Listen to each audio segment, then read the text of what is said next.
Tommy Lloyd, is he the best coach in the Big 12? Damon and I are going to tier rank every single coach in the best conference in America on today's Tiermaker Tuesday on the AZ Wildcats podcast. Don't go anywhere. Leave a like. Bear down.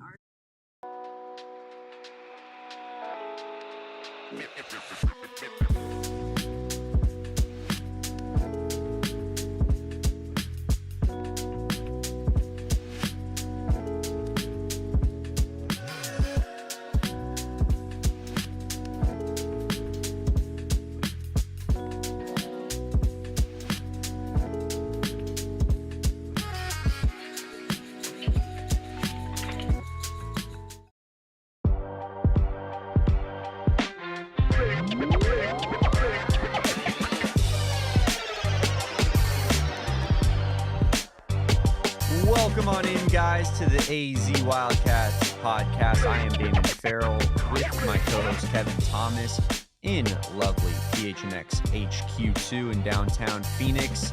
And Kevin, we got a Tiermaker Tuesday for the people today. We are excited to get into potentially a mystery guest. We'll find that out later in the show, and a little bit of Arizona baseball preview. How we feeling on a Tuesday, my guy?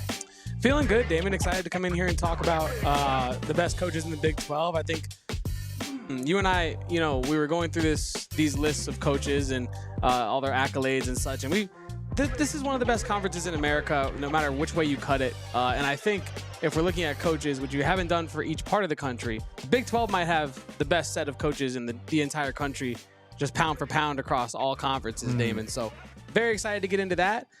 Very excited to get into some of the other news and notes at the end of the show as well, Damon. But how was your morning today? How we feeling? It was good. It was good until Tom came in here and said hi to only you. Yeah, I know. Kind of rude, huh? And then it just hit me right it's here like in the heart. Damon's not right there on the right side of your screen. That's crazy, right? Man, it's crazy. I wanted that high. Yeah, I felt like I deserved that high.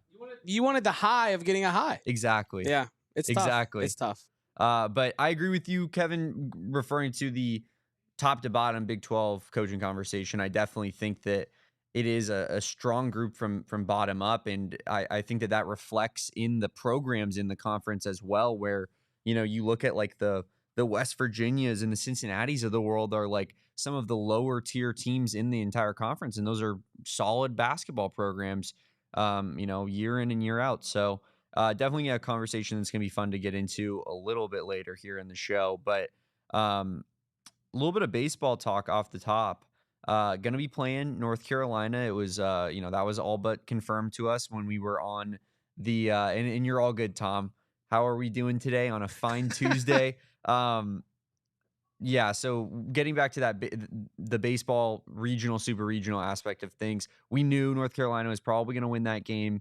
They were killing Oklahoma when we got off air yesterday.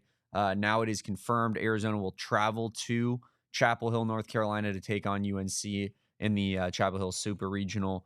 And got to win 2 out of those 3 games if you want to make the College World Series.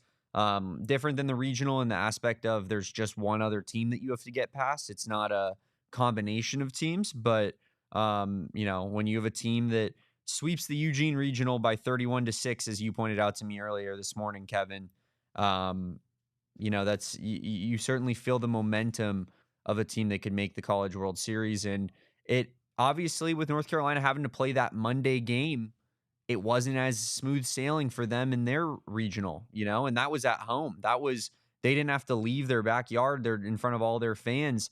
Arizona went to, out of town, traveled a far distance, and took care of business and dominated. So I think that you have to like the way Arizona's playing right now. And I definitely am feeling pretty good overall about the chances in this super regional, despite North Carolina, being a nationally, higher ranked team for majority of this season. But I feel like baseball is such a sport where, it's one series. Anyone can win one series. Utah beat Arizona in one series, 2 out of 3 games. Like you got to put together the best baseball right now, and I find it hard to believe that Arizona is not playing the best baseball right now of almost any team in the country. I agree with you, Damon, and we talked about you alluded to the idea that Carolina, yes, they have been the higher ranked team for most of the year. Yeah, they have been the maybe more talked about team throughout a lot of this season is they won the ACC, conference title in the tournament. Like they won the championship of the ACC, but they did not win the regular season there. And they also entered the tournament ranked number 1 by D1 baseball.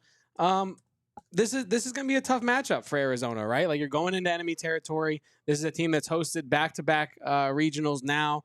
They defeated West Virginia last year in the Chapel Hill Regional, Damon. And West Virginia, if you remember, made it out of the Tucson Regional. So I say to you that this should actually be a super regional rematch.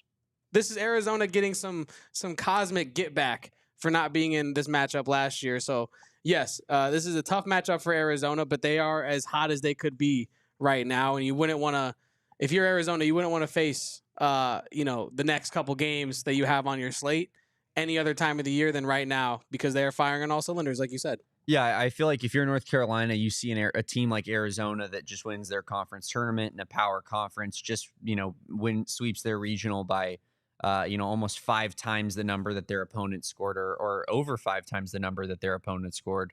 That's certainly a team that you do not want to play, that you do not want to get in the way of your ability to make the College World Series. So I feel like that's the good barometer for it is, what would the opponents feel? How would the feeling be from an opponent standpoint regarding playing Arizona? And I honestly, is there a team in the country right now that you would rather play less than Arizona? Because they're not even I think it even makes them scarier, the fact that they weren't a 1 seed, that they did that on the road, that they probably almost feel a little bit disrespected by the fact that they won their conference tournament and, now won that Eugene Regional against a school like Oregon, where they were better than Oregon in baseball last year when they won the Pac-12 championship over Oregon, right? Not that that was who they played in the championship, but they were competing for it similarly. And I just feel like that this is a team that obviously is taking things a little bit personally as well, from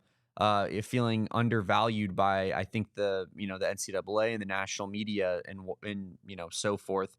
So I don't know, man. I think I would hate to play this Arizona team if I was, UNC, if I was another opponent. And just gotta keep firing on all cylinders. That staff is playing its best, pitching its best right now.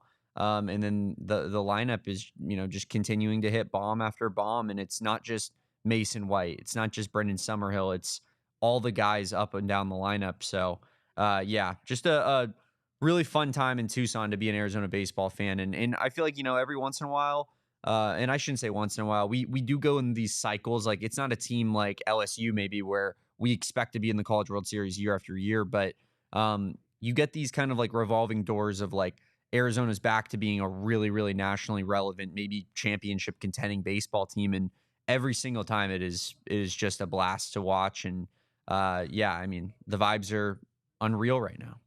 They are unreal right now. And, Damon, I wanted to know myself, because I couldn't remember the last time that these two teams played, but they have played 5 times, a total over the history of the two programs.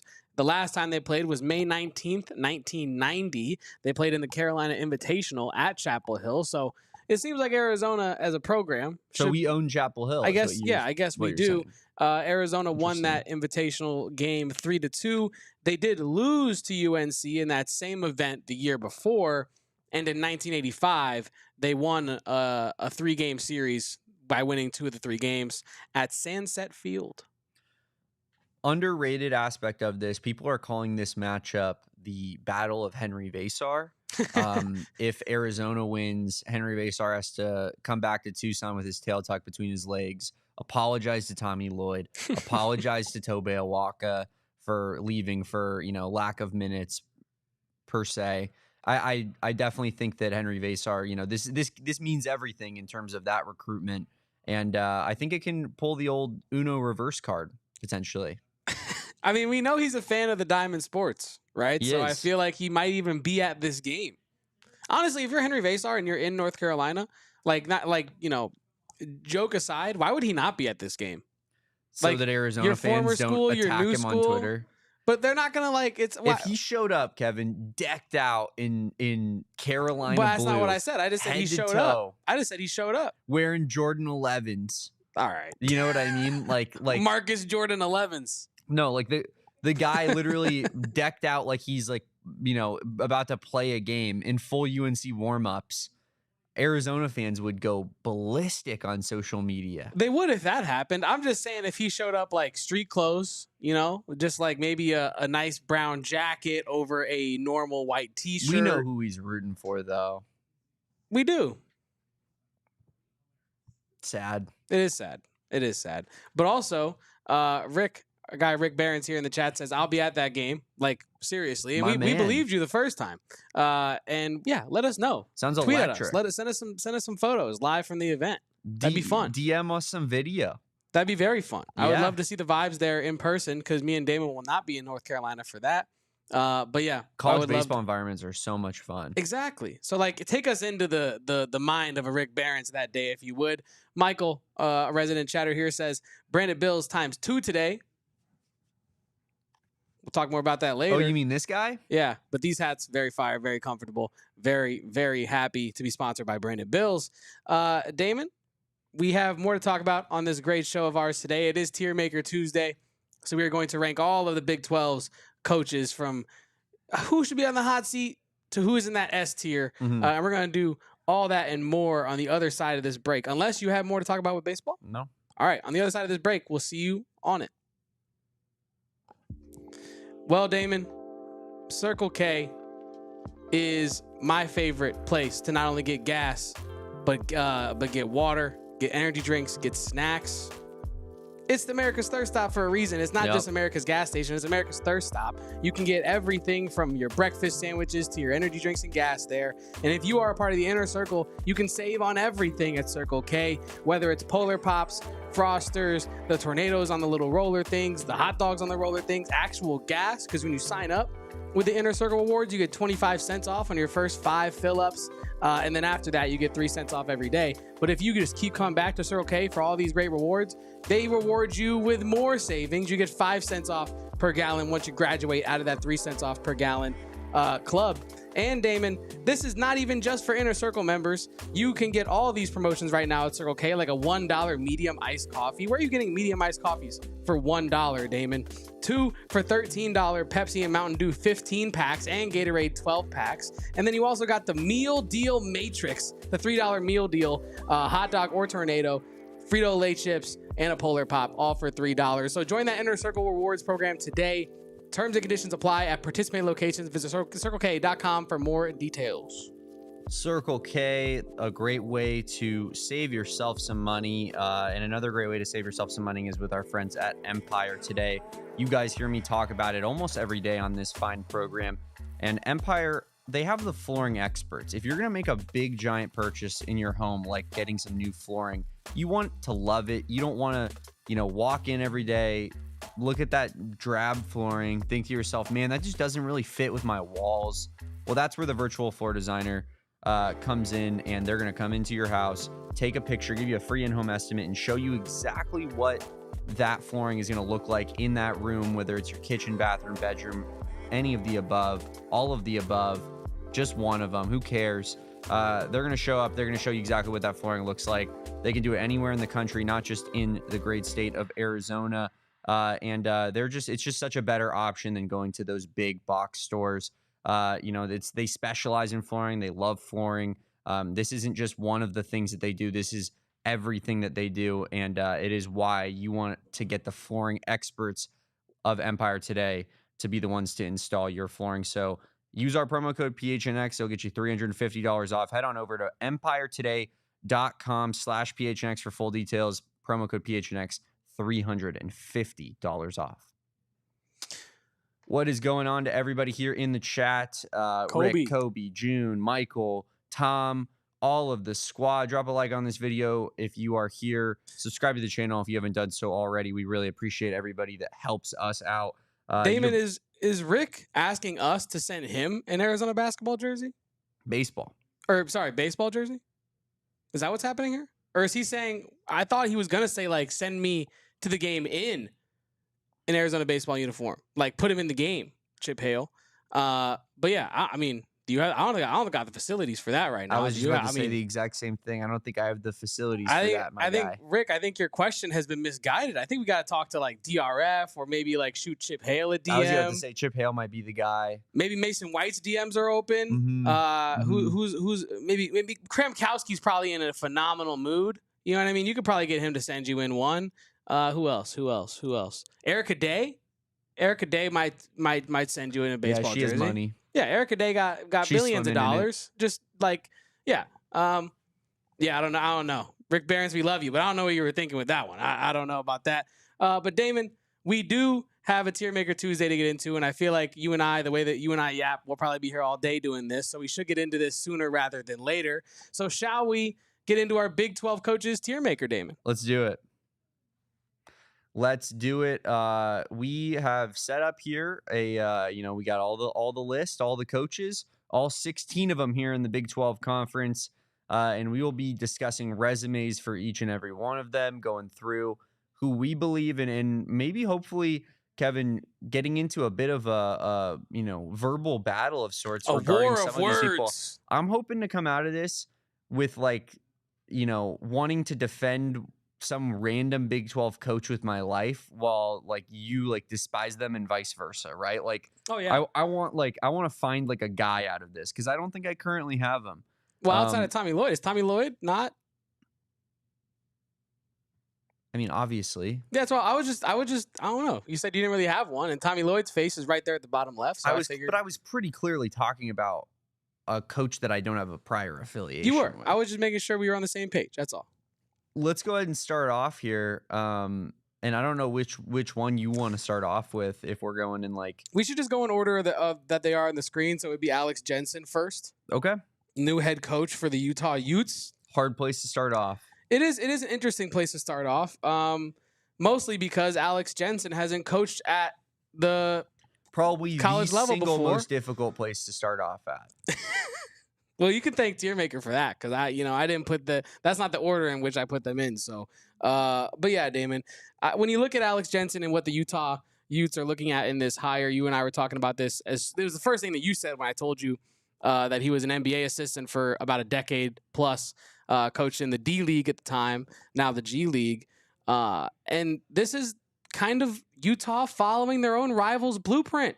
Right? Like seeing what BYU has done, seeing what's worked with Kevin Young, the former NBA assistant of the Phoenix Suns, who helped them break a franchise record for wins in the regular season and also helped the 76ers win, very important playoff games, not the most important playoff games, for 3 straight years. And so I think Utah is looking what their rivals are doing and saying we have to emulate that in some way, and this is their way of doing it. It feels like Alex Jensen is a very competent hire for this role. It feels like he is qualified to coach the Utah Utes, quite frankly. He's a man of the program. He played there in the 90s, and he was a part of that national championship team that lost to Kentucky. I believe that was 1998, Damon. So, yeah, I like Alex Jensen. Obviously, we haven't seen him coach at Utah yet, so it's really hard to actually evaluate him and put him on this tier with any sort of authority. But where are you leaning towards with your Alex Jensen ranking? I feel like because he hasn't coached in the conference, that high, I would have him at the highest C right now. Maybe you feel differently and you're more willing to put him higher. What do you think? Yeah, certainly doesn't deserve to be in hot seat, right? Because he hasn't coached a single game yet. Just got hired. That'd be crazy. I'd say because of his lack of head coaching experience and college coaching experience in general, I can't put him any higher than that either. So I think he absolutely deserves to be in the C tier because of that. Obviously you mentioned his NBA escapades. Like he was a Jazz assistant for a million years, which, I think being from the state of Utah, playing for Utah, all of that, I think matches up in terms of maybe what you would want an ideal candidate to end up being. Could Alex Jensen could turn out to be a very, very good coach, right? They're obviously trying to copy the BYU Kevin Young model of sorts. Getting an NBA assistant, bringing him in, a very highly thought of NBA assistant, and kind of handing him the keys of the program. But D League Coach of the Year in 2013. I don't know if I heard you mention that. I mentioned he coached in the D League, but not that he was coaching in the his year. 3 seasons of head coaching experience he has. But yeah, I think C is absolutely fair for him.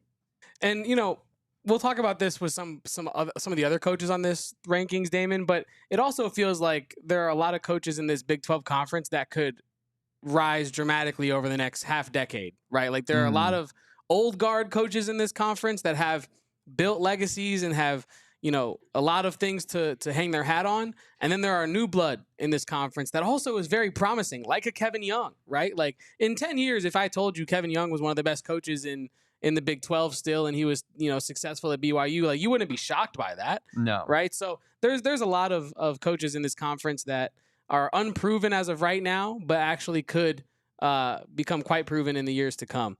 Moving on, we have TJ Otzelberger, Mr. Tiny Shirt himself, of Iowa State. He had a great roster last year at Iowa State. It just couldn't stay healthy, Damon. And I feel like when you're looking at TJ Otzelberger as a coach, starts at South Dakota State, moves his way over to UNLV, and got to Iowa State in 2021. Ever since then, he's been in the NCAA tournament every year at Iowa State. Continues to increase his recruiting class proficiency, I'll say, and finally got his team the highest rating he's gotten them yet in the AP.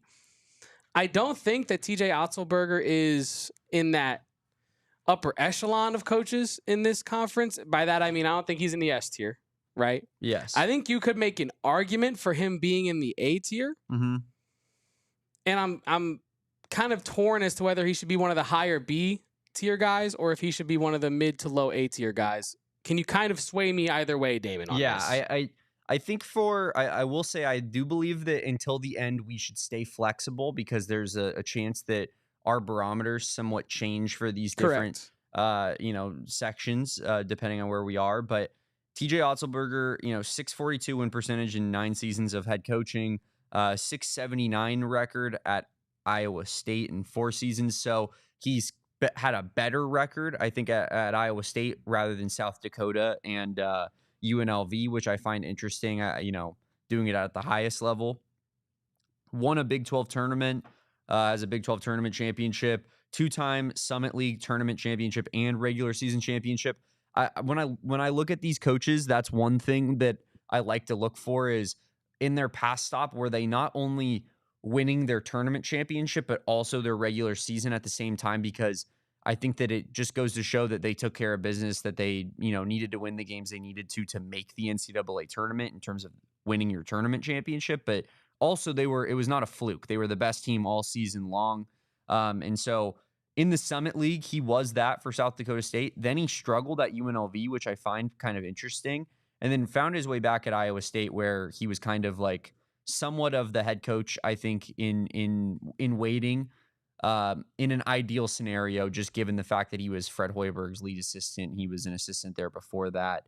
I think he's probably the lowest tier A guy in my opinion.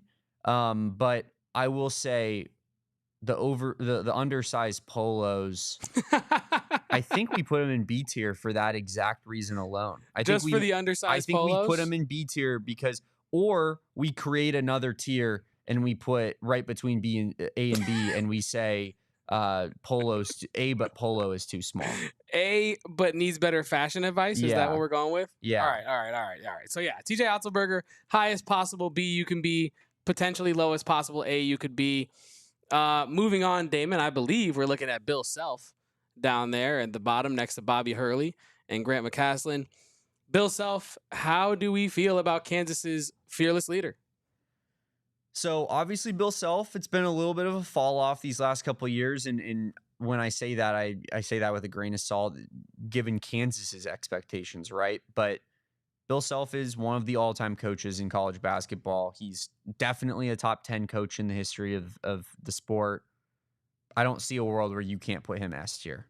His resume is about as good as anybody's you'll find in college basketball. 2-time national champ, 4-time Final Four, did those all at Kansas. 16-time Big 12 regular season champion.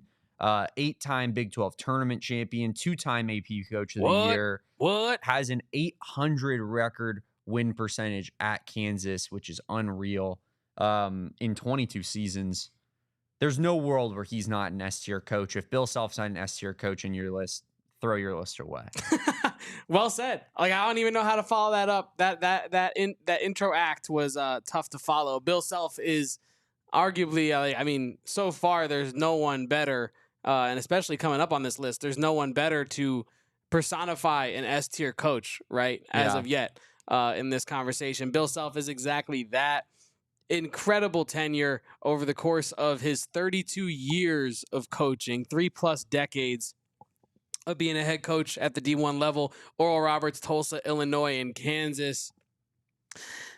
I mean, I guess this doesn't go for all the the A tier guys. Some of it applies to them as well, but it's just one of those coaches that if they were released for whatever reason from their school, no matter what, they're getting swooped up in the next 30 minutes, and you would better believe that. And Bill Self is one of those guys that any program in the country would be doing backflips to have. So S tier, he's the definition of an S tier coach in this list, Damon.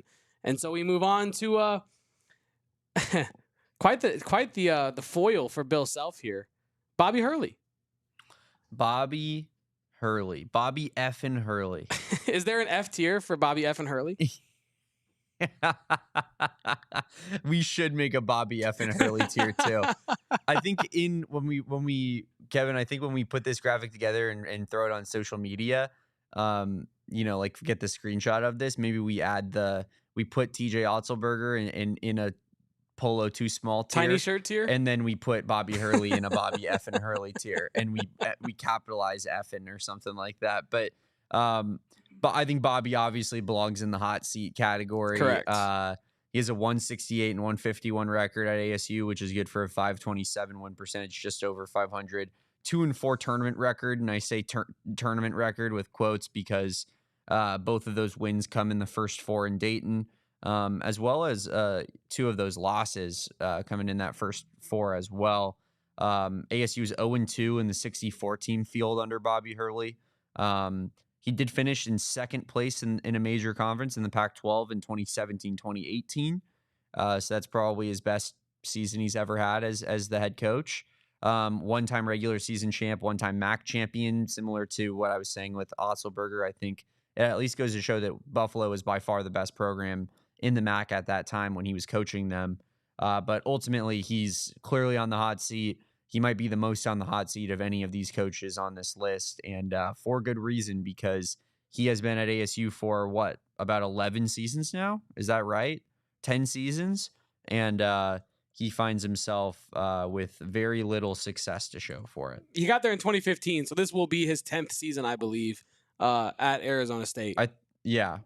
Okay, I think that might make it his 11th, but yes. Yeah, see, we've discussed on this podcast over and over again. I'm bad with numbers. I got you in the ballpark, and you're doing it with that. But yes, yeah, Bobby this Hurley upcoming will be his 11th. Sweet. Bobby Hurley is, I think, like you said, on the most hot seat of any of these coaches, right? Like when you combine the talent that he has put together at Arizona State, and then you look at the results that he has gotten as the sum of those parts.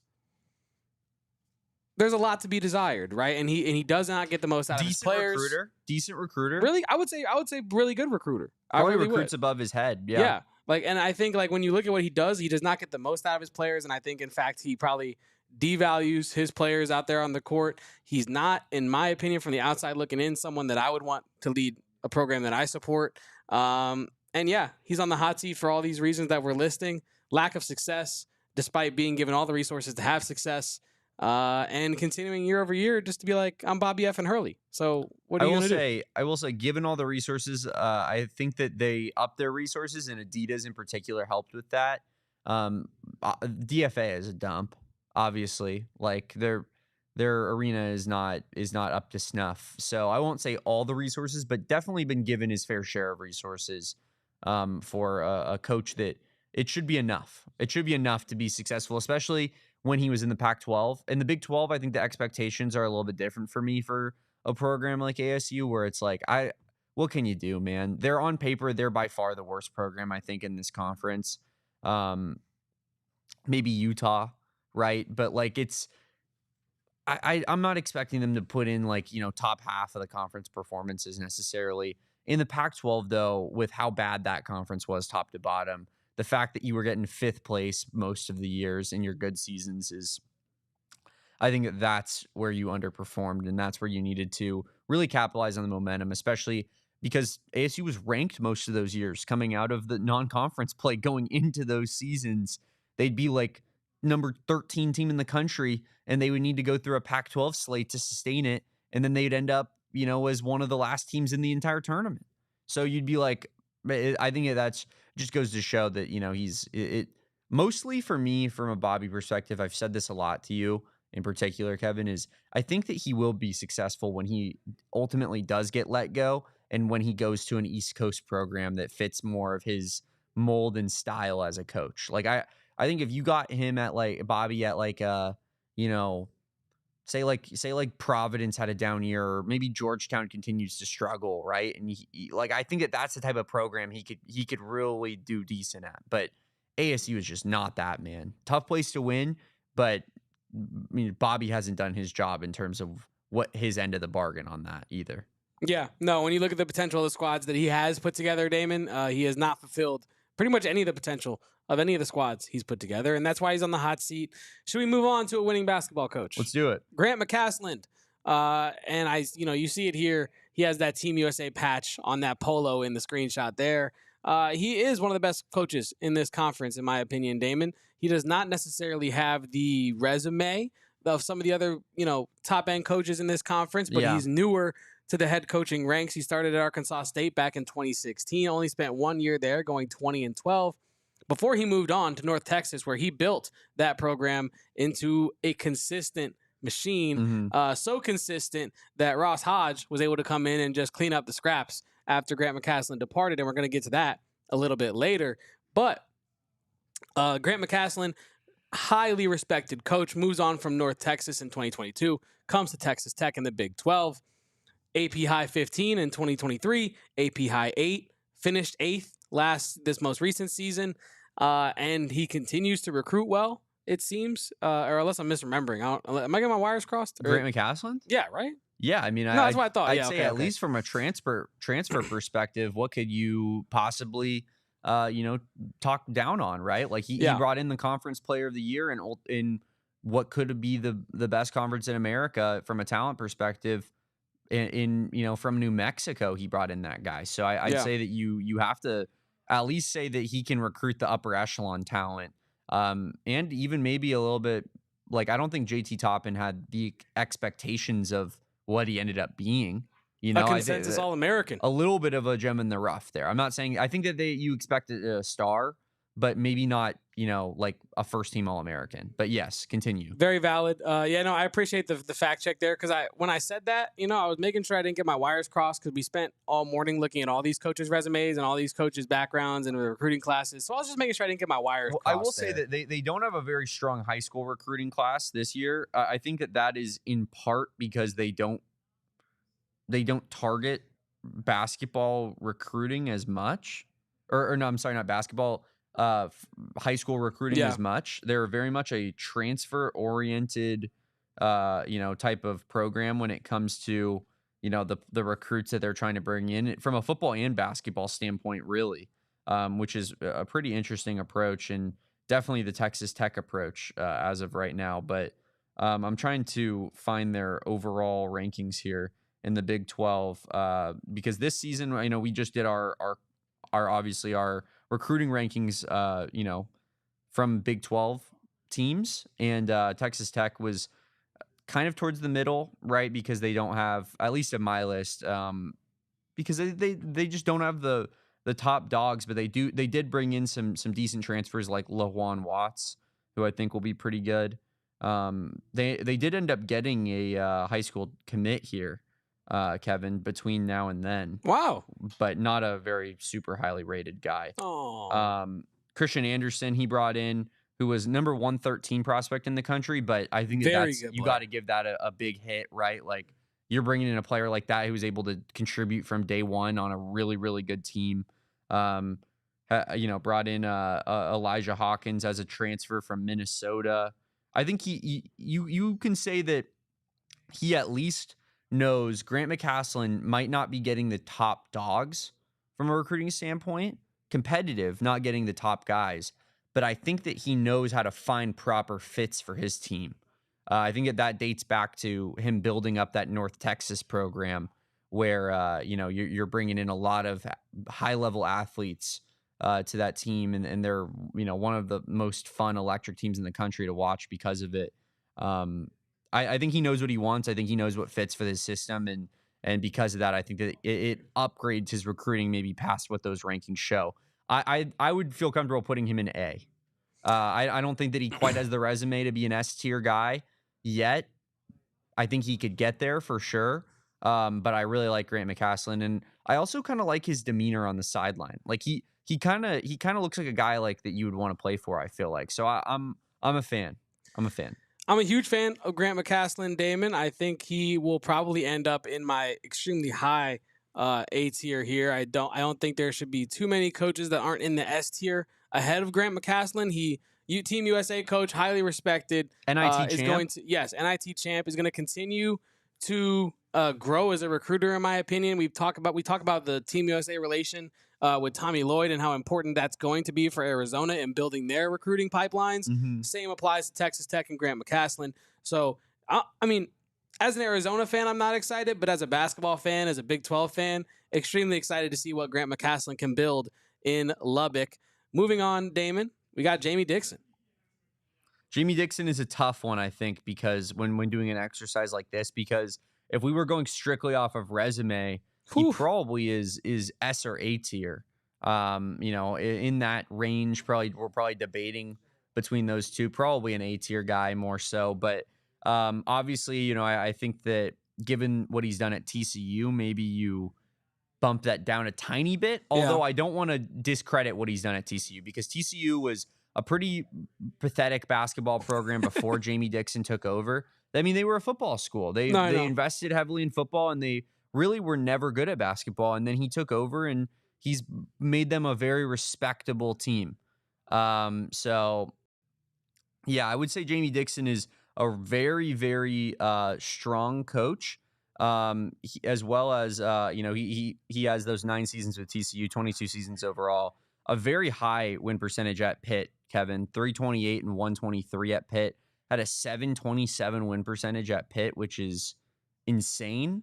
And then a 14 and 15 tournament record overall, 15 total appearances, about a 500 record there. 4 appearances at TCU. He's 2-4 in that time period, including a win over ASU, which we should give him credit for. 1-time NIT champ as well. 2-time Big East regular season champ. 1-time Big East tournament champion. And then I have on here that he saved TCU hoops because they were nothing before him. So I like Jamie Dixon a lot. I would put him in B, personally. Just because I think he elevates a program that would be nothing without him. And I'm a fan of Jamie Dixon. I think the B tier was made for Jamie Dixon, and I mean that with all due respect. I mean that respectfully, because I think when you look at his resume, he is a coach that is incredibly well experienced and has a lot of successful years behind him, right? But he hasn't necessarily achieved, right, with those years the way that like a Bill Self has, and so I feel like he's not quite. He's kind of like got the resume of like an A tier coach, but the accolades of like a C tier coach in a way, which puts him in that B tier, and that's why I feel like he is made for the B tier. And honestly, I think just below TJ Otzelberger, it makes sense because of because this is also somewhat of a power rankings. You know what I mean? And I think that TJ Otzelberger, what he's doing right now at Iowa State, the recruiting he's able to do, I think edges him above Jamie Dixon. Do you agree that he should be one step ahead? Yeah, I think Otzelberger a little bit above Jamie Dixon, but I agree with you. I think very solidly, like by every definition of the sense, he's a B coach. Indeed. What's going on, Bees? Appreciate you, brother. Don't know if I'd necessarily call it a promotion, but I'm fine with the Cardinals crew kind of and family kind of regarding it as such. But yeah, definitely excited to be back on the D-back show. Sad to be leaving the Cardinals show, and excited for taking this one to the moon here on the AZ Wildcats podcast. Definitely really excited about that. So I believe, appreciate Damon, you. If you are a Cardinals fan, drop a like on this video. What do you believe, Kevin? I believe we're about halfway through this list. I feel like we should hit our second break and then just go ad-free the rest of the way out. Smooth sailing on the AZ Wildcats podcast. We'll be right back after this quick break, folks. Ladies and gentlemen, you see it on our heads. You see it. You see it on our heads all the time because branded bills is our favorite brand of hat. It's the greatest way to elevate your brand, look stylish, look comfy, all at the same time. Branded bills, they are incredible people, Damon. They help us look stylish. They help Arizona, the campus store, make some money with those fire hats that you can go down there and get. The best way to elevate your brand is with branded bills, whether you need truckers, fitteds, tees, hats, beanies. Check out branded bills. Use code BBPHNX for 10% off your first order of looking even more stylish with branded bills, Damon. Branded bills it's like putting a cloud on your head, Kevin. It really is. And you see it around like the campus collection. Every time you go to an Arizona sporting event these days, branded bills is just all over the place. And we absolutely love to see it. Another thing we love to see is Shady Rays sunglasses, because if you're like me, you're always breaking, you're always losing your sunglasses all the time. And it's demoralizing, right? Like it's one of those things where it makes you feel bad about yourself for the rest of the day. That's where Shady Rays comes in and they just kind of wipe that whole process clean for you.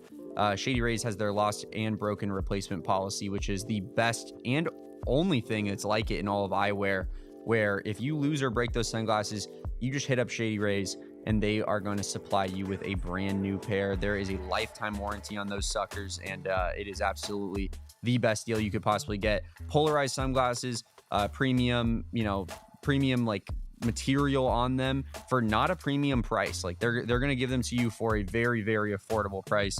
Shady Rays, it's the best of all. Like the price option plus that lost and broken replacement policy, there's nothing like that in all of eyewear. The absolute best. PHNX viewers and listeners, go to shadyrays.com, save 35% off polarized sunglasses with code PHNX. Over 300,000 people have rated Shady Rays 5 stars. So use promo code PHNX today at shadyrays.com. Damon Dog, we have some surprising news. We do. On the AZ Wildcats podcast. You thought you were showing up today simply for a Tiermaker Tuesday. And yes, you did show up for a Tiermaker Tuesday. That's what we wanted you to believe. And we appreciate you for that. But yes, Damon is right. We did play a little bit of a con, albeit a slight con. But it's for the benefit of all the fans at home, because we've been talking about Becky Burke for about how many days since she's been hired? Every day since she's been hired. Very, very impressed with what she's been able to do, and very, very happy to say have her on the pod today, ladies and gentlemen. Welcome, Surprise. Becky Burke. Welcome, Becky Burke, to the AZ Wildcats podcast. We are very happy to have you on today. Hi, guys. What's going on? How are we doing, Coach Burke? It is an absolute pleasure to have you on the show today. We've been just dying to have you on, and we're super excited about this new era of Arizona women's basketball. I am thrilled to be on. I've watched all of y'all's stuff. I can do that because we're undefeated right now, so I can still watch your stuff, and you're still talking nice about me. So I'm thrilled to be on. I'm excited about what we're doing here, what we're building, and I appreciate you guys having me.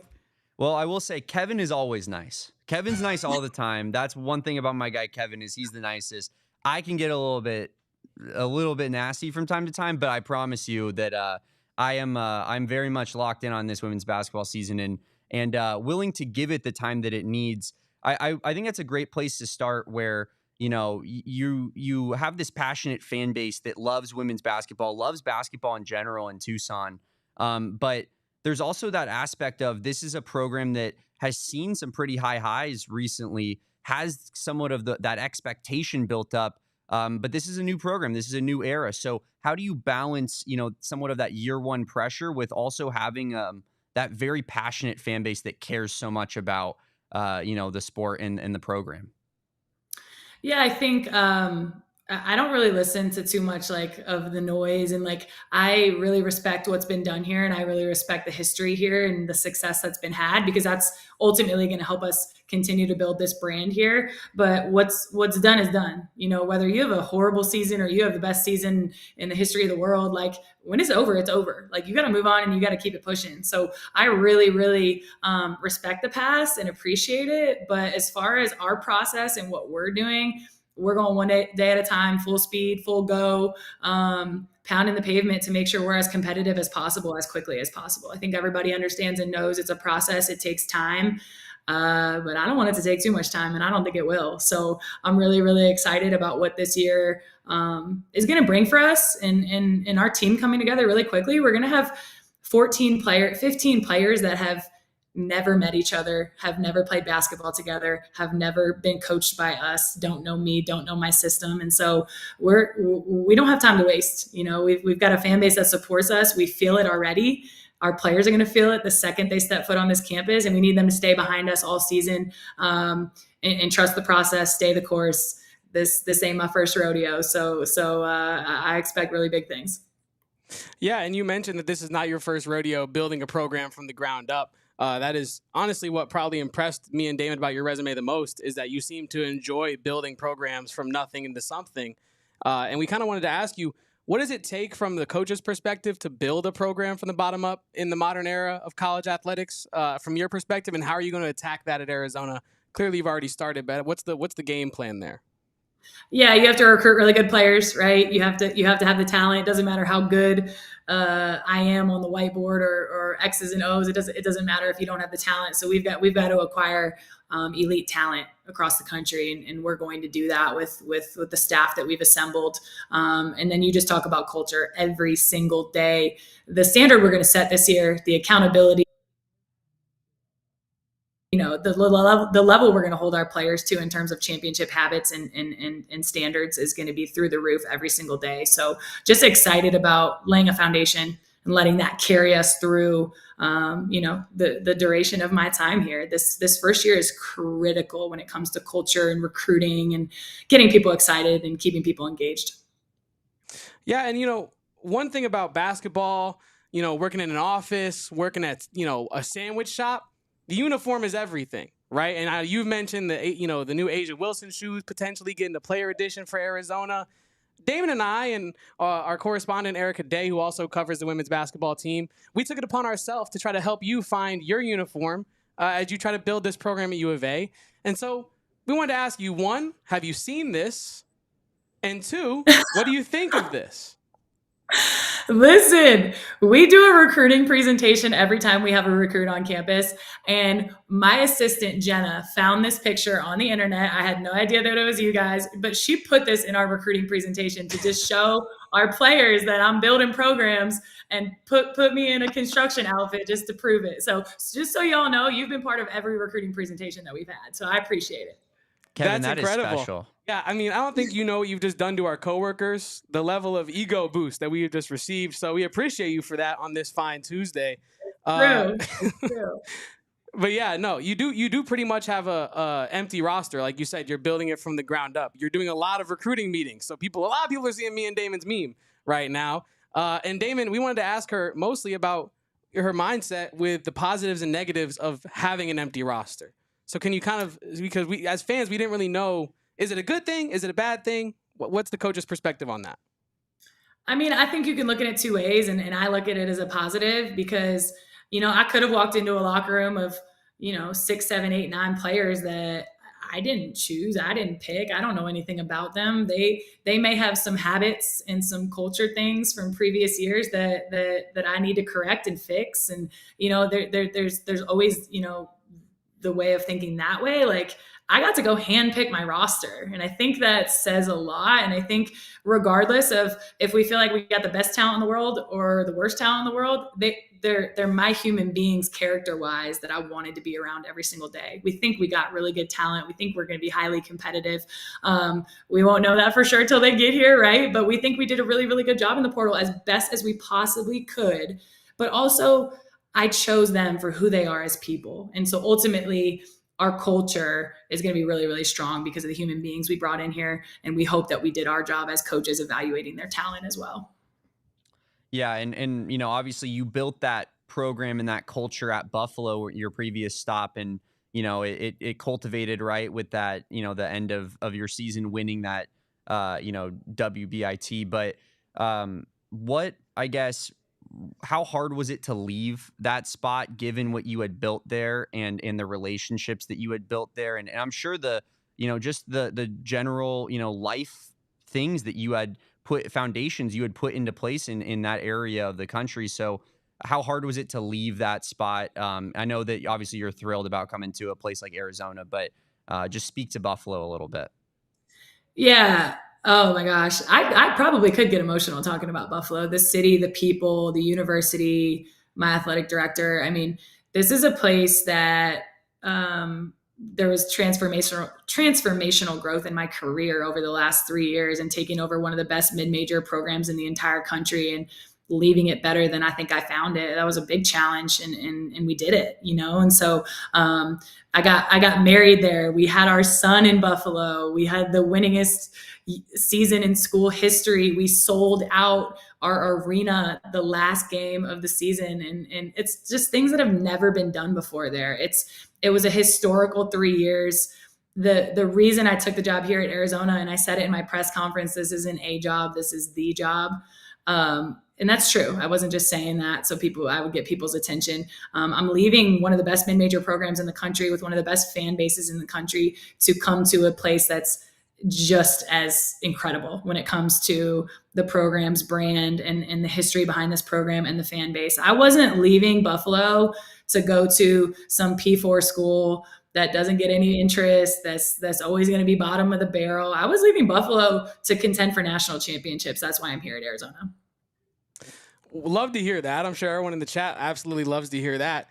And you spoke about building that school from mid-major and having the greatest season in the school history and what it meant for that fan base, right? That mid-major fan base. With your experience as a mid-major coach, what do you feel like mid-major coaches can offer the more powerful brands in college basketball? And how is that experience going to help fuel your time here at Arizona? I think I've sat in a head coach's seat, right? So I think anytime there's a job opening at the P4 level, ADs really probably wrestle with, like, do I go get a Power 4 assistant who's got this big name or worked at this big school? I'm an advocate for head coaches that have been head coaches regardless of the level, because I know I can coach my butt off. I've sat in that seat for 10 years at 35 years old, right? I've sat in the head coach's seat. I've had the clipboard in my hand in those moments, and so mid-major coaches, Division II coaches, whatever it is, like I came up through the mud, you know what I mean? And so I have that appreciation for us as head coaches doing it and doing it the non-traditional way, and just like climbing and proving we can do it in at every level. And here I am, and so I put my money on a mid-major head coach taking the Power 4 jump, or a Division II head coach taking the Division I jump any day, because I've seen it work, and I know the confidence I have in myself having been one of those people, so I always like to bet on myself, though. So that's just my opinion. Yeah, and we wanted to ask you about your basketball ideology, but I think I'll start here first, because you've mentioned a lot about recruiting, and a lot of building this program is going to focus on what players you bring in. That's going to dictate the success you have next year, right? Can you tell us a little bit about what a Becky Burke basketball player looks like? Like, what are you looking for out there? We have Michaela Purdue on. She kind of described you as like a big sister, right? Like someone she just wants to hang out with all the time and talk about basketball. And I can see like how she feels that way. Like you're just like a friend to her, right? Like I totally get that, the way that you come across on the screen. So what are you looking for with recruits, and how are you fostering new relationships with this new role?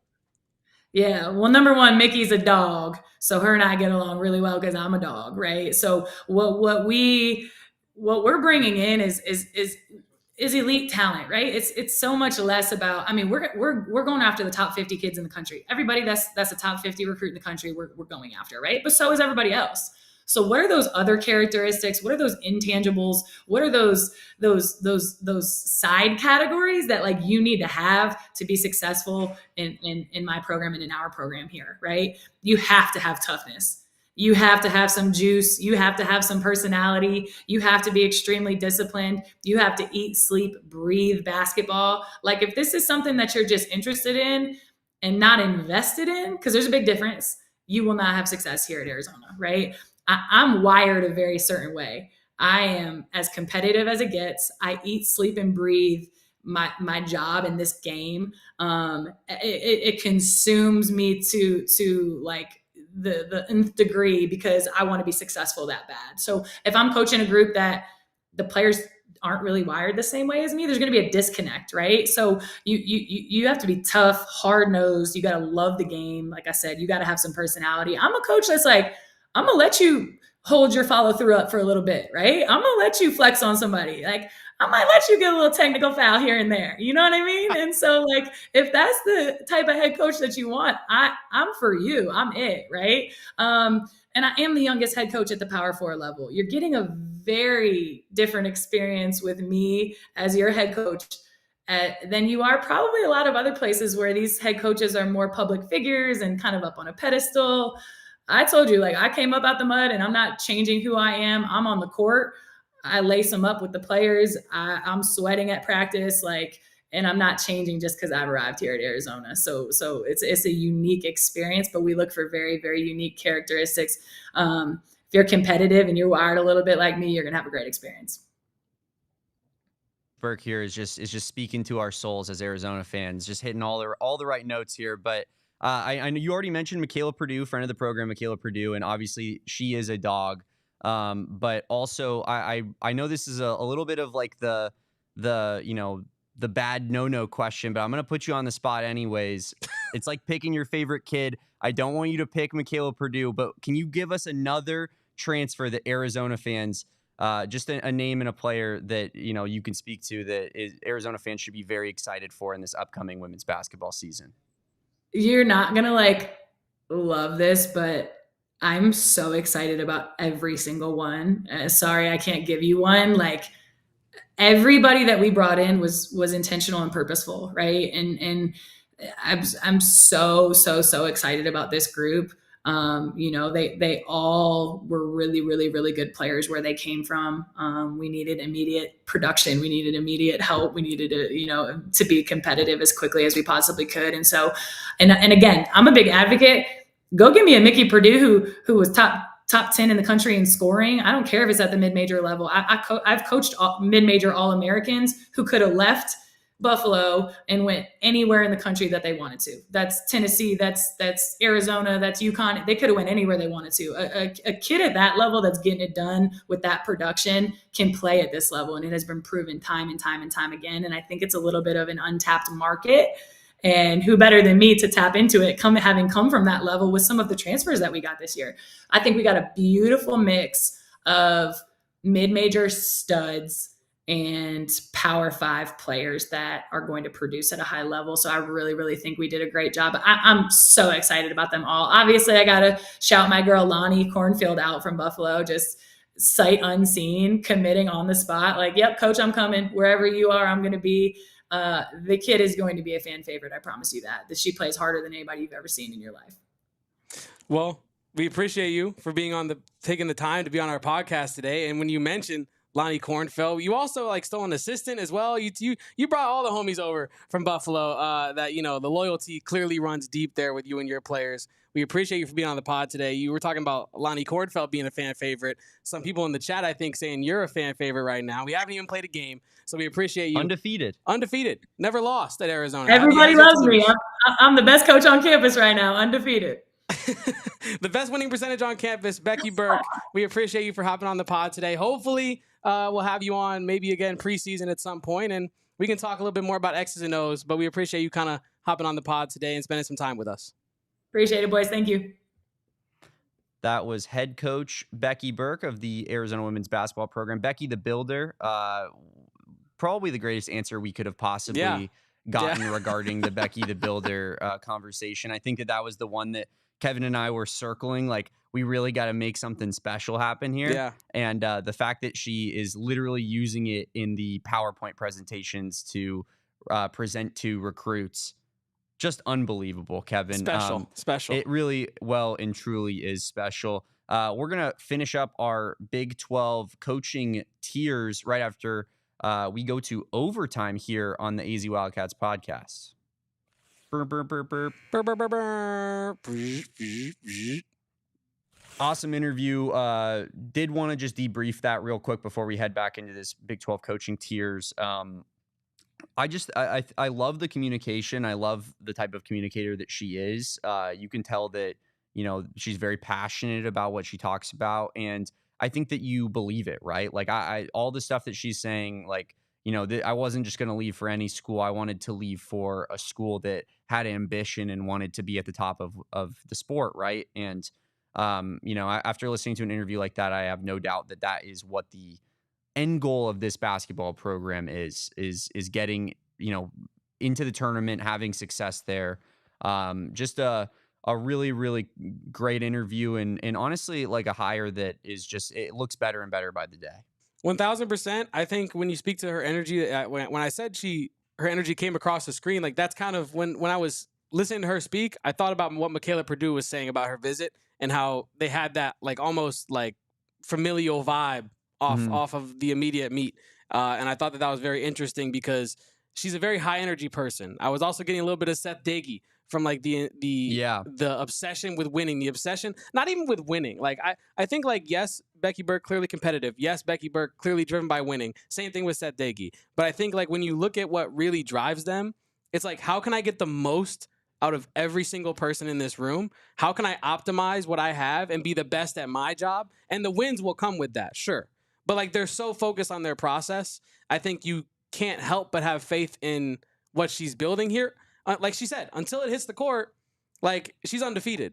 You know what I mean? And I think that she continues to be undefeated this offseason via the moves that she's made, Damon. And that interview, I think she crushed it. I think she did a very good job of conveying what she wants to do, how she's going to do it, and why she left Buffalo for Arizona. Yeah, totally with you on all that. Ben Berger puts here in the chat, has Coach gone to Bobo's yet? Honestly, kind of a miss on our part. We should have definitely asked a couple Tucson questions and see if she's hitting up any of the local spots yet. She snuck up on us. Becky Burke snuck up on us. I will say, now Coach Burke is a friend of the program, which means anytime that we ask her to come back on, she in fact has to do so.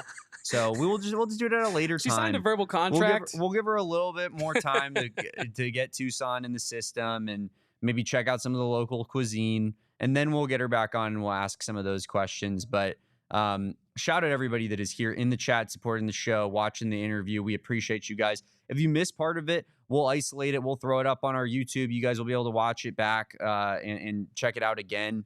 So stay, tuned to the channels for that at PHNX Sports on YouTube. But I will say just a great interview and thrilled that we were able to make that happen finally. Long time in the works here, Kevin, but we are very, very blessed to be able to do this job and talk to all these coaches, and it's just it's so much fun being able to do this on a daily basis. But yeah, great interview here from Coach Burke, and with that, I think maybe we pop back into these Big 12 coaching tiers.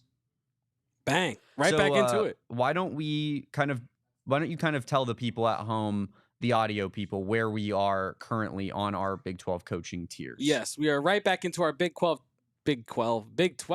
coaching tier list right here. We have the only person in the S tier, a class of his own right now, Bill Self. A class of his own in the A tier is Grant McCasland, followed up by the B tier, which is currently populated by TJ Tiny Shirt Otzelberger and Jamie Dixon. Then you also have the question mark of Alex Jensen, right above, I don't know, whatever you want to call Bobby Hurley, the tantrum thrower, Bobby Hurley, in the hot seat tier. Hot.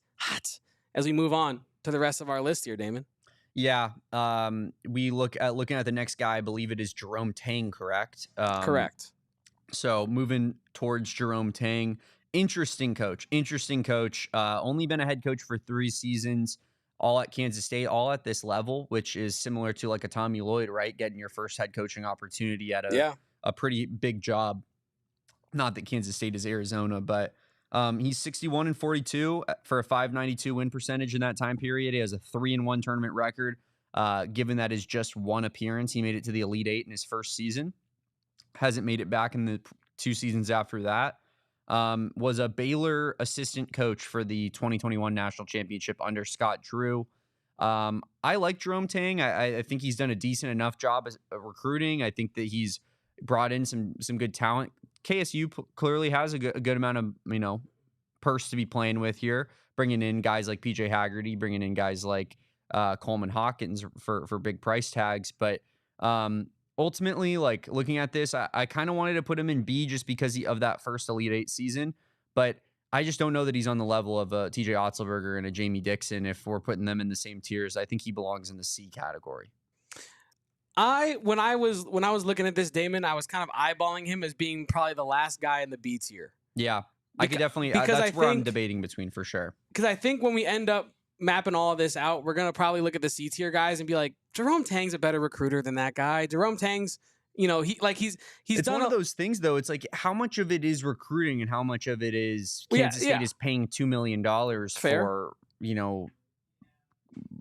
Coleman Hawkins to show up on campus or whatever. I'll say this in the devil's advocate for coaches in that conversation is you still got to be the talent evaluator to pick the guy to pay. You still got to pick the right guy to pay. But it didn't work out with those guys, I would argue. Like they missed the tournament the last 2 years bringing in a lot of those players. That's fair. But no, I guess that was more of like a broader point of like when you're talking about like how much of it is recruiting, how much of it is payment. I still think talent evaluation in that mix is very important. Now, you did take the next step of saying, well, I think he maybe got the evaluation wrong, which we could have that conversation. And Coleman Hawkins certainly was not worth the price tag that he received. And, he felt the pressure of that, and he let that out at the end of the season. In my opinion, with Jerome Tang,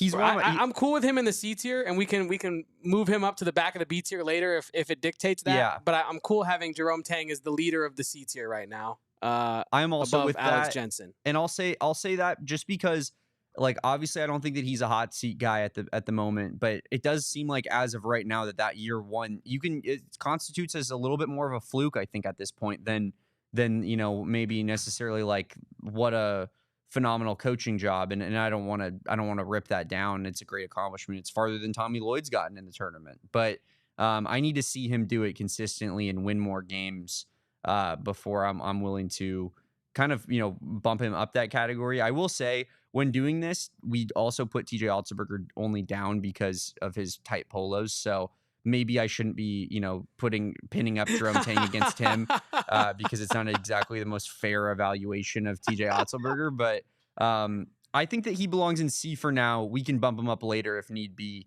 But yeah, I'm not comfortable saying that he's like some like long-term fit at Kansas State as of right now. So I think that's why he belongs in the C category. Yes, indeed. Then we have Johnny Dawkins. Hot seat. Easy hot seat. He's been at UCF for 9 seasons. 9 seasons at UCF. Spent 8 seasons at Stanford, Kevin. Has a 580 win percentage, 583 at UCF. Only made 2 appearances in the tournament in 17 seasons. Yeah. As at high level college basketball coaching. Only been ranked once. Only been ranked once. And it was 25th. He is a 2-time NIT champ. Two-time. So I think you got to give him some credit for that. Did both of those at Stanford, neither at UCF. I think he's got to be last on our list, actually. I think I'd put him behind Bobby. I think Bobby has more of a resume than Johnny Dawkins does. At least Bobby is getting some stars to his well. Yeah, I don't know, but yeah, no, I agree. I do think he should be lower than Bobby Hurley.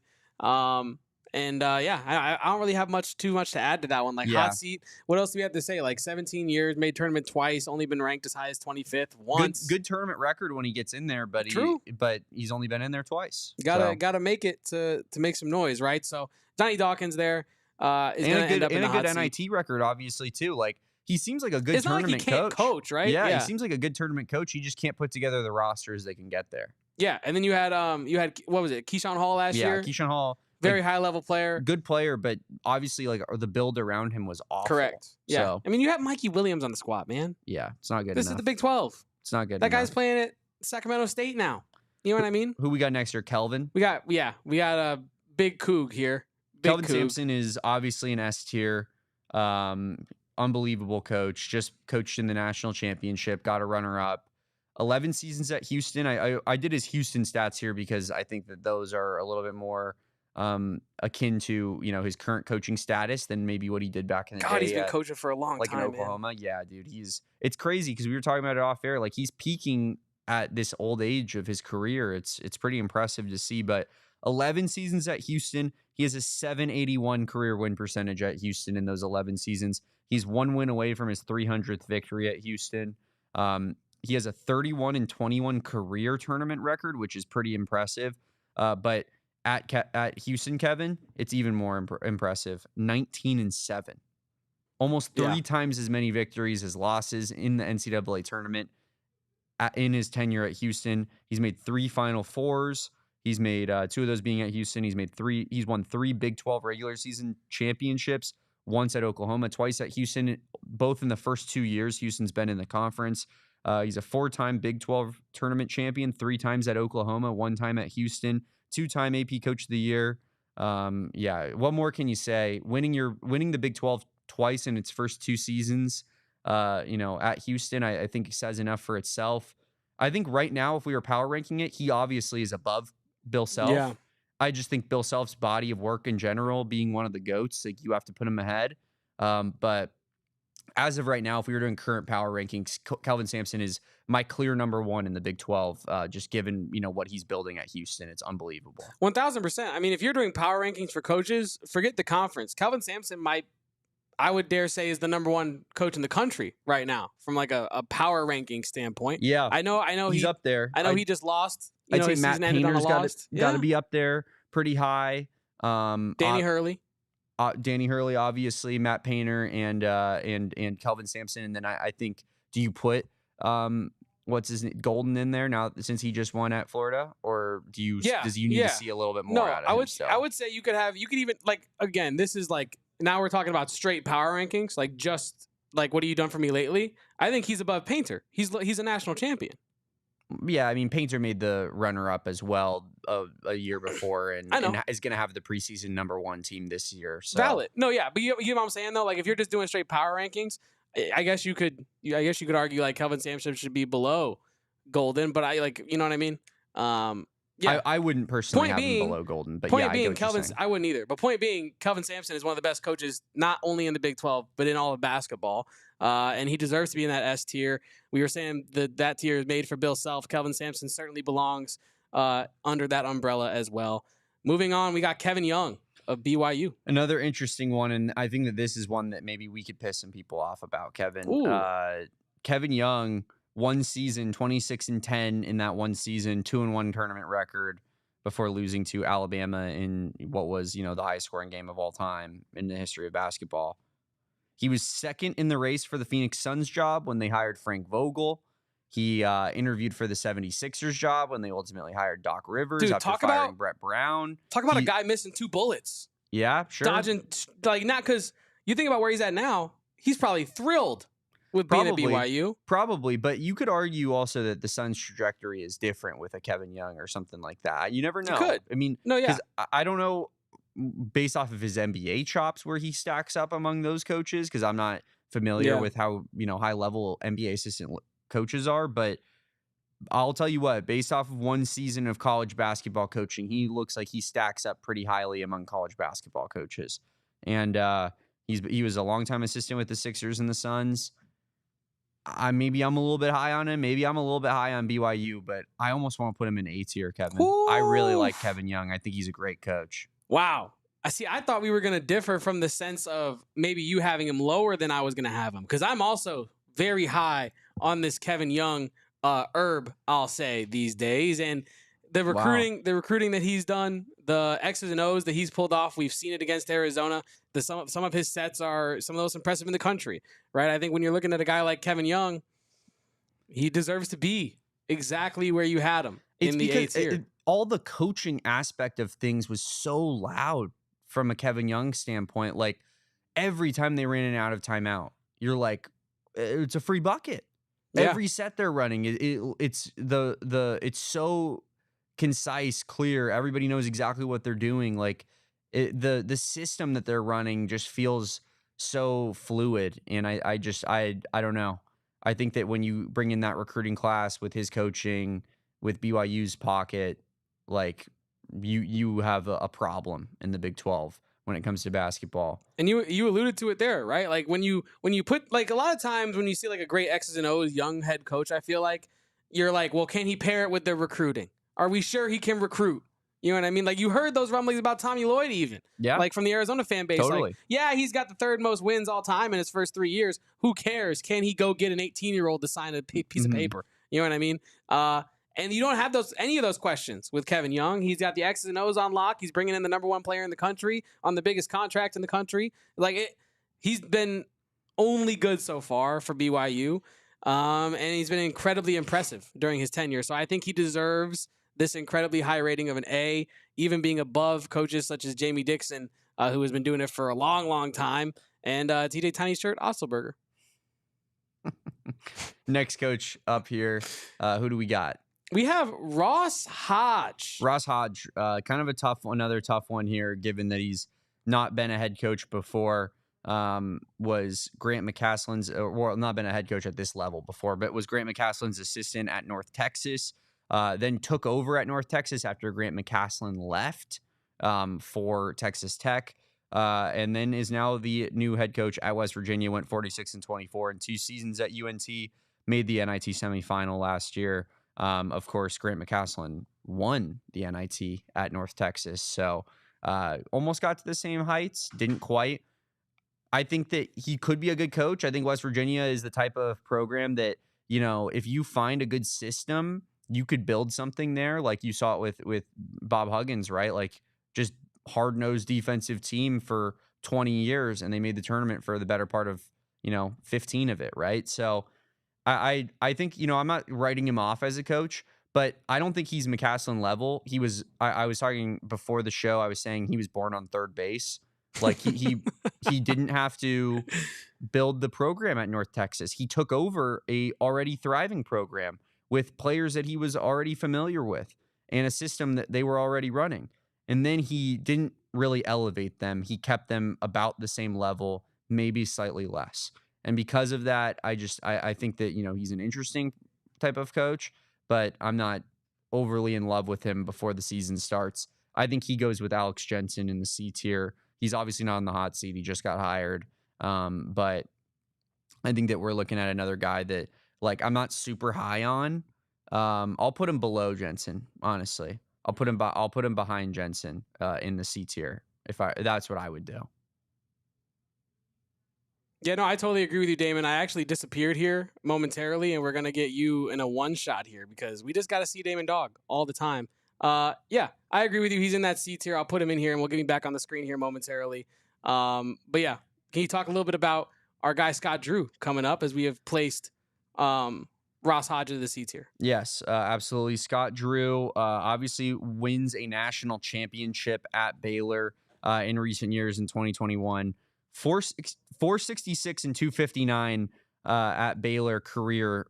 Unbelievable amount of games. 643 win percentage at Baylor. Has a 21-12 career tournament record overall. Has that one national championship, 2-time Big 12 regular season champ in the last few years here. One of which, by the way, Kevin, I had a Baylor regular season future on, and they tied Kansas for regular season championship, and a unnamed sports book that we do not sponsor with, that I will not give any free promotion to because they screwed me, decided that despite them tying, they were going to give Kansas the win on the future because they had the 1 seed from a coin toss in the Big 12 tournament championship. So I lost all my money on that. I'll never forget it. Getting back to Scott Drew, though, you guys don't want to hear about my horrible gambling escapades. Scott Drew, unreal coach, basically built Baylor up from the ground up, similar to what I was saying about Jamie Dixon. Like, Baylor was a nothing basketball program. Then Scott Drew took over. Now they have a new state-of-the-art arena. Scott Drew deserves to be very, very high. Scott Drew deserves to at least be an A tier. He's a national champion. So I would say S tier, A tier, one of the two of those. I'd be fine putting him as the top guy in A tier if that's what you want to do. Just based off the fact that Baylor was like the 6th seed in the Big 12 last year. But Scott Drew is obviously an unreal coach, and he's really built up that Baylor squad. Sorry about that, Chad. I think Ross Hodges actually like hacked in. I think he felt disrespected and didn't even want to let me get my take off about him. Something nasty was coming out of your mouth. He knew I was gonna say like his recruiting class is pretty mid, and I agree with what Damon had to say about the whole third base thing, and that's neither here nor there anymore. Scott Drew is an incredibly impressive coach. I believe I heard you say you're going to put him in the A tier. I said A or S, but I was saying if he's in A, he deserves to be at the top of A for sure. I believe he is. Like we were talking about how the S tier was made for Bill Self and the B tier was made for Damie Dixon, and was the C tier made for Alex Jensen? Or was it made for Hodge? That's too up in the air yet. Was it made for Hodge? Too up in the air on all three of those guys, I think, in the C tier right now. Damn. Well, we don't have a C definition. We have the definition for hot seat as Bobby Hurley. And then also, I feel like Scott Drew is the definition of A tier, Damon. Like I really feel that way. I feel like he's the very tippity top of the A tier. Cool. So I do agree with you on that. The pinnacle, if you will. The pinnacle of the A tier. Who do we got next up on our Big 12 tier ranker? We got Steve Lutz. Steve Lutz. Oklahoma State, another interesting one. I actually kind of like Steve Lutz. I don't know what he's building at Oklahoma State necessarily. I know they weren't great last year. Only one season, went 17-18, which is obviously not a good year. One of the worst teams in the conference. But I will say, you were a fan of their recruiting class, Kevin, in particular. You thought that he had put together a pretty solid recruiting class. He's 85-53 overall as a coach. He made the tournament with Western Kentucky, which is not a small feat. I think that deserves to be applauded. Won the conference tournament championship 3 times in a row before he went to Oklahoma State. So his 3 previous years before that was at 2 stops. He was at Texas A&M, Corpus Christi, and then he won the Southland Conference twice there, and then went to Conference USA and won the conference championship there. I think that shows consistency. That shows that he's consistently at a higher level than maybe the more mid-major coaches that he's going up against. And because of that, I think that he's actually a fairly decent coach. I think you have to probably put him in the C category. I don't think that he's quite B category, but I want to put him at the top of the C category. I actually kind of believe in him. And I think he kind of figures out Oklahoma State a little bit next year. I really do. You are only slightly more optimistic on him than I am. I like his style of play specifically. I'm like kind of my jury is personally still out on whether or not like he's the guy for Oklahoma State going forward. You know what I mean? I think, in my opinion, he's in the middle of the C tier. Like for the same reason we ranked Kevin Young so high, I want to rank Alex Jensen above Steve Lutz. Like I believe in the NBA connections with Alex Jensen. I believe in the schematic stuff as well. And I just don't. I'm not the biggest Steve Lutz guy. I don't dislike him as a coach. I think he's fine as a head coach. He just doesn't necessarily inject me with too much confidence. If I was like an Oklahoma State fan, I think you're perpetually going to be okay. You know what I mean? With Steve Lutz as your coach. Last year, like I think the last 2 years probably they've punched above their belt a little bit, and I think they've been fighting above their weight. And I think that while impressive that they're doing that, I don't think it's impressive that he hasn't necessarily brought them into the true middle tier of the Big 12 yet. So in my opinion, I would put him right here, Damon, above Hodge, below Jensen and Tang. Okay. All right. Can we put him above Jensen? But we can, yeah, we can do that. We could agree on that. Just because I just think that given the fact that he's won 3 conference tournament championships, valid. And thus made the NCAA tournament 3 separate times at small schools, I think that deserves to be applauded. Jerome Tang obviously made the Elite 8. I think you give that a little bit more weight, right? But Jensen is such an unknown. I think that he's the real mystery of this list. Like he could be Kevin Young. Right? Like you could be looking at a situation where next year we're doing this same exercise and we're like, oh my God, he's unbelievable. Does All the Big stuff 12 that he's basketball running. run through the state of Utah? Yeah. So I could see it now. But I just think that we should value given what he's done at the levels thus far. But I like Steve Lutz. I think he could be a pretty decent coach. Next up here, who do we have? We got Tad Boyle. Tad Boyle, another very difficult one, similar to a Jamie Dixon. Like, what is Tad Boyle's current status in college basketball? He made the tournament 2 years ago and gave a Florida team that, returned a lot of guys and won the national championship the next year. A very tough out in the early portions of that tournament. And that team had Cody Simpson. Right? Yeah. Cody Williams. Oh, Cody Williams. Yeah. Who's Cody KJ Simpson? Yes. That team had KJ Simpson, Cody Williams, and also Tristan Da Silva. Like, they had good players up and down that roster, 3 NBA players on that roster. He can put together good teams from time to time. He can't do it year in and year out. I think it's tough at a place like Colorado. He's coached there for a million bajillion years at this point. He's been there for 15 seasons, 312 and 204 as a 4-6 tournament record. Won the Pac-12 tournament championship one time in 2011, 2012, so a very long time ago. But I think that Tad Boyle is a decent coach. What do you think, Kevin? I could be open to multiple here. I was thinking you put Tad Boyle ahead of Steve Lutz. Okay. Behind Jerome Tang. Okay. McLovin in the comments section says Tang should get that little baby bump up into because the beats here, and it's kind of what we were talking about earlier, right? Like when we flesh this out and we're looking at the coaches next to Jerome Tang, do we think that Jerome Tang is closer to a TJ Otzelberger, to a Jamie Dixon than he is a Steve Lutz, Alex Jensen, or a Tad Boyle? And I think that is the case, right? Yeah, maybe so. I mean, I guess I just like another thing I forgot to say earlier. Jerome Tang, the author of one of my favorite memes of all time. That video where the little baby song's playing in the background and he's just like snapping to the beat. Yeah. That's one of my favorite videos that's ever existed on the internet. It makes me want to like Jerome Tang. I love those lavender uniforms. Those are freaking unreal. The light purple that they wear. Yeah. I don't know, man. I just like he's been pretty disappointing the last couple of seasons. You got to make the tournament. And if he doesn't make the tournament this next year, he's going into hot seat on our next year's Tiermaker.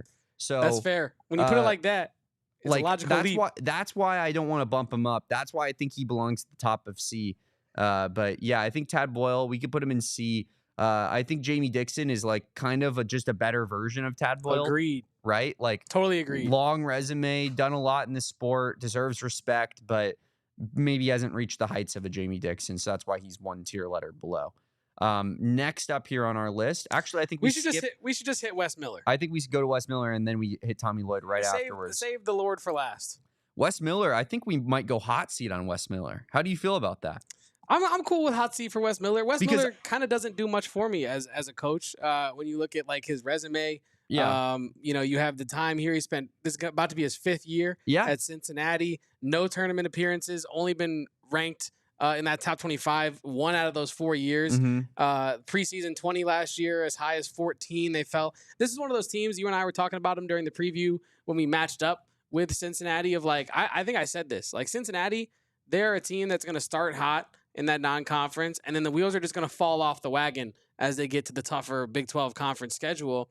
And that's exactly what happened. I think Cincinnati's the type of team that will be hurt most by being in the Big 12. Solely, obviously, I think their athletic department will improve because of it, the money and whatnot. But I think from a basketball perspective, they're a good enough team to make the tournament in another conference. But I think 1,000%. This year was a perfect example of that. I think they had good players on their team this year. I like Cincinnati's team that they had together. Mitchell's a good player. Jizzle James, good. The small forward who transferred to that other team in the Big 12. I'm forgetting right now his name. Was he like Australian or something? His name starts with a D. Dylan Mitchell? No, Dylan Mitchell is who I was saying earlier. Day Thomas? No. Seamus Lukosius? No, but where's Daniel Skillings? Daniel Skillings, but where is Seamus Lukosius? Seamus Lukosius, probably in Lithuania enjoying the offseason right now. Daniel Skillings isn't Australian. He has the most Australian sounding name I think I've ever heard in my life. What is an Australian? Honestly, I'm not. What does an Australian name sound like? It does sound Australian. Does that, no, yeah, it does sound Australian? But I'm really trying to get at like why does it sound Australian? And he looks Australian too, to me. Skillings. But yeah, Skillings is the most Australian name ever, probably. But I don't know.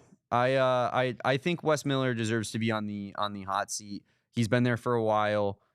He was very good at UNC Greensboro. Has not translated. I think UNC I think UC, I guess I should say, has a lot of good players. But this conference is too much for them, and it causes them to be kind of in that middling pack of teams that doesn't make the tournament, despite being actually a pretty solid roster. And I think that's going to lose him his job ultimately. So that's why I think we put him in a hot seat, but behind these other three guys, because I do think he's better than, unless we're doing hot seat in a different sense of because the other ones we've been doing in a positive way. True. So should we flip all of the hot seat guys so that Bobby is lowest on the hot seat? I think we keep Bobby where he is, because I think of it almost like in terms of intensity, right? So it works the like closer that. you are, it doesn't Yeah. matter whether the last tier was positive or negative connotation. It's just the farther you are to my hand right now, the closer you are to it, the more intense whatever category you're in. So like the Bobby Hurley is on the hottest hot seat you can get because he's Sure. closest to the word hot seat. I'm with it. I just wanted is to how I'm clarify feeling it. before we get into it. You're good. And then, of course, the last one. The reason you clicked on this video, I guess before Becky Burke hopped on. The reason you clicked on this video before Becky Burke hopped on. Tommy Lloyd. Where does he wind up? Kevin, I think we all know at home, it's between those top two tiers. What? I think I know where you're going with it because Do you? You're very consistent. Am I? I think he clearly goes above the guys in A and clearly behind the guys in S. That's why I think that it's difficult. Although I say clearly, and I do think you can definitely make the argument for Scott Drew above Tommy Lloyd. I honestly, Damon, I know I'm very consistent, and I know I am one of the biggest Tommy Lloyd guys west of the Mississippi, probably in the country, because most of the Tommy Lloyd guys probably exist west of the Mississippi anyway. In fact, all of them. I'm sure I know some Arizona people in New York, you know what I'm saying? Anyway, point is, Damon, I think Tommy Lloyd deserves to be squarely behind Scott Drew, right behind Scott Drew in the A tier, above Grant McCasland, his U18 USA staff member there, and ahead of Kevin Young. I think Tommy Lloyd, you can't put him above guys who have championships. Like you can't put him above Bill Self. You can't put him above Scott Drew. And I think when you look at what Tommy Lloyd has actually accomplished from a postseason resume standpoint, you cannot, in my opinion, in good conscience, put him above Scott Drew, Kelvin Sampson, Bill Self, even though long term I have faith in Tommy Lloyd to have a resume that matches up with these guys. You know what I mean? So I think we put Tommy Lloyd right behind Scott Drew. I'm with you there. I love it. I love it, Kevin. I love a little bit of I don't know how to put this in a sense that doesn't seem disrespectful, because I don't think that you're realism. I don't think that you're like, living in fantasy land with your takes. I think you're very measured and nuanced with your takes, but it's refreshing almost to see you be the guy that's pushing back a little bit, because I was at first saying that I put him above Scott Drew, and I think I would rather have Tommy Lloyd than Scott Drew. I would as well. I do think that Scott Drew maybe has earned the right to be above Tommy Lloyd, just given the fact that he has that natty. Like not long ago too. Like it's not like it was a national championship 15 years ago in a different conference with a better team or whatever. Like it was less than 5 years ago, 5 years ago, maybe 6 years ago, whatever you want to call it. I'm bad with numbers. But it was that 2020 season or 2021 season where they were NCAA champions, went 28-2, the whole deal. You could have argued that they could have went back to back if not for the dreaded Rona. I will say Tommy Lloyd, the only one on this list other than Bill Self and Kelvin Sampson to have an AP Coach of the Year award. Great point. Which I think, I'm not to say that is, the barometer. Obviously, winning a national championship is way, way, way more, But it is to say that, like, at one point you were agreed upon the best coach in the country for an entire season. Yeah. And your peers and pundits recognize that. They're in a class of their own, those three at the top with AP Coach of the Year awards, which is very cool. Tommy has a 772 win percentage in 4 seasons, 112 wins, 6-4 tournament record, 3 Sweet 16s in his first 4 seasons, 2-time Pac-12 regular season champs, 2-time Pac-12 tournament champs, and got 3rd place in his first year in the Big 12.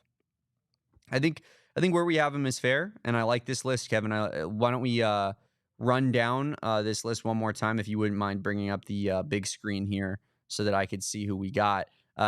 We got Bill Self in S tier at the top, Kelvin Sampson right behind him, dropping down to A tier. You got Scott Drew, Tommy Lloyd, Grant McCasland, and Kevin Young. Then in B tier, you have TJ Otzelberger, solely pretty much because his polos Tiny are shirt, tight. TJ. Jamie Dixon in B tier. Jerome Tang leading the C tier. Could possibly be convinced to bump him up to B. This year, it's ride or die. For this sure. year for him. I think he bumps up either to B or hot seat after this season. Yes. There's no doubt about That's that, why in my C's opinion. perfect, right? Because you're kind of unsure. You can convince yourself one way or the other. And this season, it's going to literally teeter him either into B or into hot seat. And so that's why I think you convincing us to keep him in C was a good decision. We have Tad Boyle following him after that. Then you have Steve Lutz of Oklahoma State. Then you have Alex Jensen of Utah. And what is his name? Hodge. What's his first name? Ross Hodges. Ross Hodges.